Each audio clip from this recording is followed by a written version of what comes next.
बाअसर कब्जा माफिया ने गरीब मेहनत कश का जीना महाल कर दिया।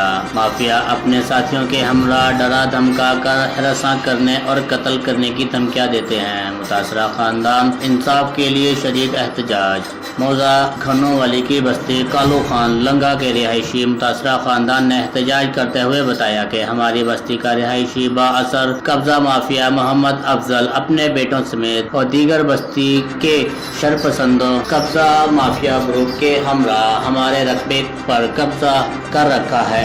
2 साल अरसा से नाजायज तरीके से कब्जा करने की कोशिश करने के लिए तुला हुआ है। खानदान ने मजीद बताया कि मोहम्मद अफजल जो कि बाअसर है, जो कि अपने बाअसर साथियों के हमरा मिलकर हमारे जाती रकबे पर नाजायज तरीके से काबिज होना चाहता है। बाअसर कब्जा माफिया मस्जिद में नमाज पढ़ने के लिए भी दाखिल नहीं होने देते, मारपीट करके हमें मस्जिद से बाहर निकाल देते हैं। खानदान ने अपने हक की खातिर शदीद एहतजाज करते हुए वजीर आला पंजाब, DPO बहावलपुर और दीगर आला हुक्म से बाअसर माफिया ग्रुप के खिलाफ सख्त कानूनी कार्रवाई करने का मुतालबा किया है।